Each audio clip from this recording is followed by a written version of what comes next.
I think Robyn's the most comfortable person for any of my children to speak with. Like, listen, I talk about religion with my children all the time. We've talked about it a little bit. But Robyn specifically, they're coming to her saying, we want to do this. What do you think? Kody really outdid himself this time. Apparently, Robyn is the only person his kids feel comfortable talking to now. Well, that's sure to make the OG 13 feel fantastic. I can just hear them cheering from the sidelines. Oh wait, they're not there because Kody has effectively cut ties with most of them. And let's not forget that his delusion is in full swing. He insists he has no other kids left to worry about, except Aurora and Brianna, who are still young. The rest? Gone, including Truly. But hey, Kody's got his priorities straight. Mostly Robyn and their little bubble of perfection. I swear, I wanted to scream at the TV. Robyn couldn't even exit the group chat with a shred of grace. Instead, she had to turn it into some big drama, playing the victim card like it was the only one in the deck. And of course, she made sure her older kids felt like they couldn't even get involved. So now they're just stuck in the middle of this mess. And the best part, the constant reinvention of Kody and Robyn. It's like they've convinced themselves they're the model couple, the poster children for a successful family, completely ignoring the fact that they're the ones who shredded it apart. They've made their bed with all this mess, but now they act like they're some sort of moral authority, with perfect kids and perfect lives, and everyone's just so jealous. Please, we've been watching you guys for years, and trust me, we all know exactly who you are. As for Kody's comment, I'm pretty sure he was referring to her kids. The guy is a walking tension bomb at home, and honestly, the girls have even quietly admitted they don't exactly enjoy talking to him. Shocking, right? We've got so much to dive into today, so let's not waste any time. Let's jump straight into it. Hey everyone! What's up? It's Elena here, and welcome back to my channel Reality Nexus X. Anyone else getting a little too much of Christine and David? I'm not here to bash her, but seriously, I'm over the whole Christine and David's marriage extravaganza storyline. We literally had a whole marriage special about them just a year ago, and now we're going to spend an entire season on it too. I get that she's in love, and this is all new after her eternal run with Kody. But why repeat the same thing? We've already seen the build-up to the wedding. Enough, I'm done. I'm happy for her, but I'm also ready to fast forward past this. I honestly don't find their relationship compelling. It's just Christine gushing about how magical and 1D are a fuel everything is, and then cutting to David, whose voice is clearly being strangled as he weakly affirms, "Yep, great, they're happy. But I don't need to watch it play out in real time." And really, an entire segment about whether she'll get kumsami on her white shirt? Ridiculous. I'm so over it. We get it. Christine's in love and is doing all the things she didn't get to do with Kody. So what? This season is a snooze fest, and honestly, I just have it playing on my iPad while I work. Then I realize the episode's over, and I didn't even care enough to pay attention. Whoops. Honestly, I tapped out during the episode with Mary and Janelle talking. At this point, TLC's just milking this thing for no reason other than they can. I still peek at the updates here to see if anything remotely interesting happens, but it doesn't look like I've missed much. It's honestly bizarre how people are suddenly so obsessed with trashing Christine. Like, have you guys forgotten who she is? Her personality hasn't changed one bit.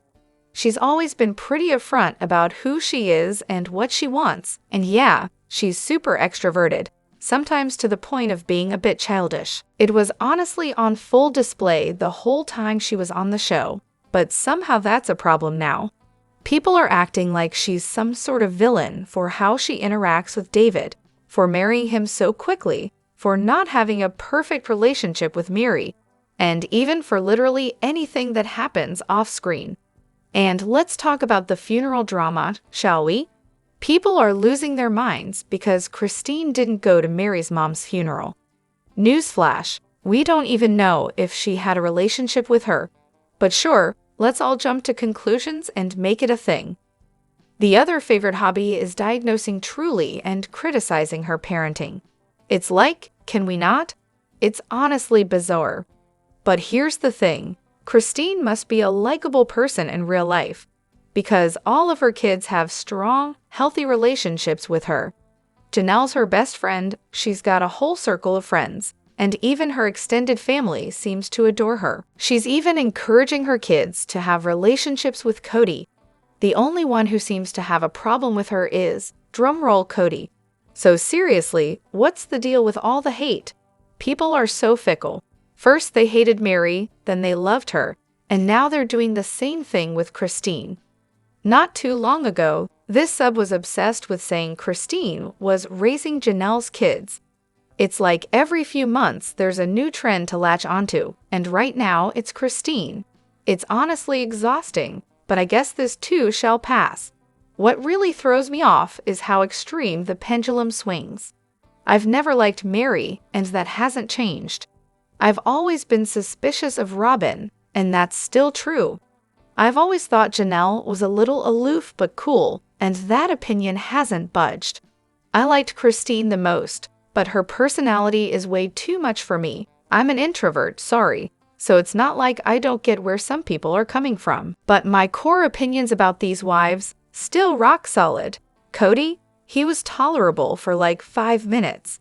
Now he's just a garbage human with no redeeming qualities.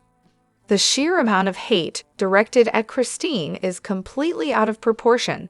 And let's not even get started on the bullying of Truly, Saul, and Eri. That's shameful, honestly. Some of the adults on this sub need actual therapy. The mystery of Robyn finally unravels.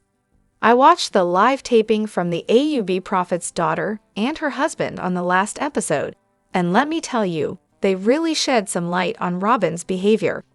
Turns out, Robyn is a master at revisionist storytelling, positioning herself as the ultimate polygamy expert, constantly playing the victim, and acting confused, like perpetually. Oh, and let's not forget her go-to move, manipulation. It's almost impressive how she weaponizes God and religion to excuse every single thing she does, all in the name of proving herself as the righteous wife. Apparently, it's impossible to argue with someone who has constant revelations from God and can throw scriptures at you whenever it's convenient. How can you even fight that? And let's not overlook the AUVV teaching followers to lie for God and hide their tracks by conveniently forgetting events or behaviors. The whole keep sweet mentality is alive and well, as expected.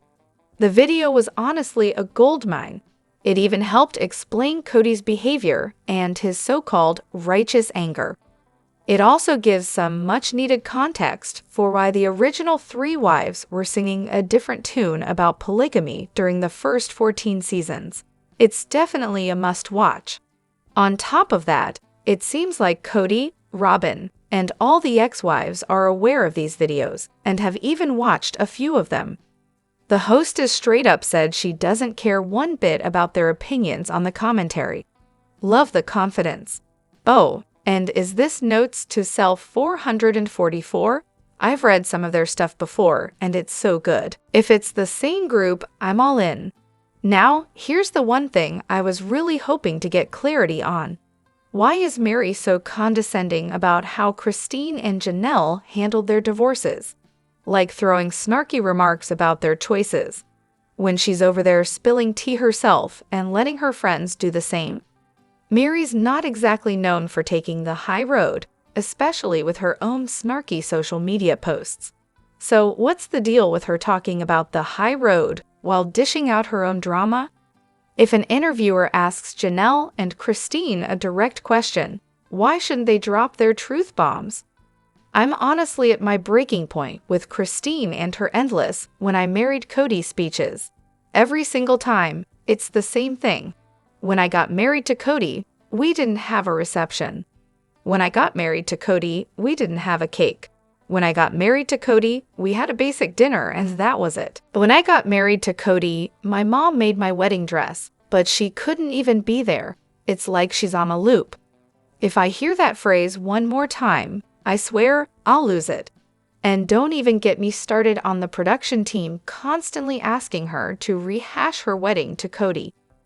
We get it. Christine, your wedding was a low-key disaster. No fancy party, no cake, just you in what can only be described as a satin potato sack. Enough already. Honestly, I felt so bad for David last week, having to sit through a cake tasting while his fiancée goes on and on about her ex-husband's special wedding day. I mean, the poor guy probably wanted to scream. And those asymmetric dresses Christine keeps wearing? Ugh. Look, I'm not saying she needs to dress for her age. Wear whatever you want. But they just scream cheap and tacky. But hey, I get it. Production is going to milk these comparisons for all they're worth. That's their job. We all know Christine was robbed of the big, beautiful wedding she wanted. She deserved more than what she got, but at least she got her kids out of it. Still, she's not the one constantly bringing it up. It's Kody and Robyn who are the bitter ones. Of course, production is going to focus on those comparisons. Let's face it, that's pretty much all they've got this season. Kody's hypocrisy, his blatant favoritism, Robyn's sob story, and the original wives finally moving on. You know what? I actually think it's fair for Christine to compare. She wanted a grand wedding, and that fits her personality. I'm just glad she finally got to experience it, with a man who actually deserves her. Oh, Robyn, really? Is she serious right now? It's almost comical, but not in a haha way, more like what in the world? That she's out here talking about how she's seen parents force their children to be part of their church, and it hasn't gone well for them. Excuse me, Robyn. Are you forgetting that you were one of those parents? Remember when Maddie tried to pick her own religion, and you straight up told her no, because as long as she lived under your roof, it was your rules? Or how about when you freaked out because the kids weren't LDS kids after the big move, and you couldn't find a community that matched your standards? That doesn't sound like someone who's against forcing religion on kids, does it? It's honestly wild to me that she thinks we've all forgotten these things. Now, I'm not saying Robyn hasn't changed or matured over time. Maybe she's had some epiphanies about being less controlling. But what I do find annoying is this whole "I'm so perfect, I've never made a mistake" act she's been putting on. Like, Robyn, please. You came into this family, forced your way into every decision, and now you're acting like you've been all-knowing since birth, with everyone else just trying to catch up. Let's not forget how Robyn stood in front of the entire family and basically called Dayton a mistake and blamed everything on him. Not once did she take responsibility for her own role in the situation. It's all a manufactured sob story, and the second she said that, I was just sitting there like. I honestly think that was one of the key moments that started the family's downfall. When Robyn came in, tried to change the rules, and Kody just bent over backward for her, abandoning the family's agreed-upon boundaries. And Christine? She had an issue with it, sure, but at least Christine wasn't out there preaching about how I've seen parents force religion on kids, and it never ends well, all while conveniently forgetting her own actions. It's just so hypocritical. I also remember Robyn saying, "We don't follow your religion," which, okay, fine, but don't act like you're the one putting in all the work to preserve the family's faith. And then the fake tears. It's like she thinks we don't see through the act. Robyn was the one who got mad when the kids didn't want to sign some mission statement or whatever it was. She basically told them they could be kicked out if they didn't. Yeah, great parenting. One more thing that's just mind-blowing. When I went to a Protestant Christian church, they actually had whole classes on how to convert LDS members. These people hate Mormons, and yet Kody is out here acting like he'd be totally fine with it. Does he not know how these churches view Mormons? Oh, and these same churches also hate Halloween. So goodbye to your King Tut and Cleopatra costumes, Robyn. No more trick-or-treating for the kids either. But hey, whatever makes Robyn happy, right? What a mess. Oh, cheating? Did I hear that correctly? I haven't seen a single podcast mention it, and Reddit's been suspiciously quiet too. So now I'm sitting here trying to piece this together. So Mary was hanging out with her friends, one of whom I think was Brandy or something like that, and the whole cheating thing got dropped. Not once, but twice. Jen tried to steer the conversation away, and Mary just laughed awkwardly and shifted topics. Am I losing it, or did that actually happen? Pretty sure I heard something about cheating, and it must be about Kody. I mean, I can't imagine it was about the catfish drama.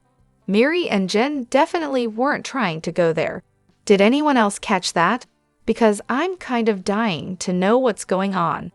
Oh, and Brandy, her friend, she's just itching to spill all the tea, especially when it comes to Kody. I mean, she obviously can't stand him, and who can blame her? That's the kind of friend I need in my life. But seriously, I feel like Mary was kind of holding back though. Like there's something there, but she's not ready to dive into it. Also, side note, I love the dynamic between Mary and these two friends. They're such a fun addition, and honestly, I hope we get to see more of them together. Now, let's circle back to the whole cheating thing. Kody's cheating because, well, after he and Mary tied the knot, he started sleeping with the other wives. Welcome to polygamy, folks. Mary's probably joking about it, but still, I'm wondering if they were talking about how Kody and Mary were monogamous for a while, and then suddenly Kody cheated with Janelle and later Robyn. I mean, I highly doubt those courtships were ever celibate. Mary definitely didn't get to choose the wives the way she thought she would, especially since Christine pretty much came up to both Kody and Mary and said, "I'm joining your family." So maybe they meant Kody was kind of cheating by courting others behind Mary's back. And let's not forget that one girl from their book, the one Kody was waiting to turn 18 to marry, and who ended up dumping him before the wedding. Are there other women we don't know about? Look, I'm almost positive Brandy was just joking about the other wives. But yeah, I can totally see how Kody's behavior with Janelle and Robyn would count as cheating. The way he just prioritized Robyn from the get-go was honestly heartbreaking. No wonder Mary isn't into polygamy anymore. Something tells me her religious views have probably shifted. I wouldn't be surprised if her seeking a release was just her way of flipping the script on Kody, getting that divorce on her terms for once. Kody's reaction to Mary getting a release. Classic. I mean, he's so completely shocked that Mary might be single and not immediately sprinting into another relationship. It's almost laughable. He asks her, "Why'd you get a release so quickly? Got someone waiting for you already?" Like, buddy, Mary didn't get a release so she could trade one controlling, egotistical partner for another. Maybe, just maybe, she's looking to, I don't know, be free. And then there's this gem. When she remarries, I get to give her away. Oh, Kody, seriously? It's like he can't fathom the idea that a woman, any woman, might have her own life, dreams, and aspirations that don't involve him or another man. It's like he's stuck in this bizarre fantasy where women exist solely to revolve around him or the next guy in line. Kody's reaction is so absurd, it's almost as if he thinks Mary would only make a move for another man. Well, newsflash, Kody, some people, shockingly, can just be content without a man attached to their hip. It's a concept you've yet to grasp. Then again, we're talking about Kody here, who's about as sharp as a bag of wet potatoes. He might just be projecting his own narcissistic need for constant attention. Or maybe he's fishing for some sort of ego boost by confirming Mary's still single. Who knows? It's a mystery wrapped in arrogance. And as for his whole, I'd be fine if Mary found someone else. It's clear as day that Kody doesn't actually care. His fragile ego just can't stand the idea of Mary living her life without needing his approval. It's textbook narcissism. He's probably more concerned about the fact that Mary's moving on without him, which messes with his self-important narrative that he's the only man any of these women should want. Kody's entire marriage pattern is a joke too. As soon as he finds the next favorite, he emotionally checks out of the previous ones. The guy's like a monkey bar jumper. always swinging to the next one with barely a glance back. Janelle? She's aloof, so she doesn't mind as much. Robyn? She's the late addition, just eager to please and play the role of the new wife. Kody, of course, loves that dynamic because it feeds his massive ego. But here's the kicker. Kody can't imagine any of his wives moving on without a man, because he wouldn't move on without a backup, right? But now that the ego's bruised, Kody's all bent out of shape, acting like Robyns out there scoping for another guy at church. Well, newsflash. If anyone's likely to have an affair, it's not Robyn, it's Kody. He's the one who's been playing musical wives while barely keeping his emotional foot in any of those marriages. But sure, Kody, let's blame the women. Classic. Let me know what you think in the comments. Don't forget to hit that like button and subscribe to my channel. I'll see you in the next video. Take care and much love to you all.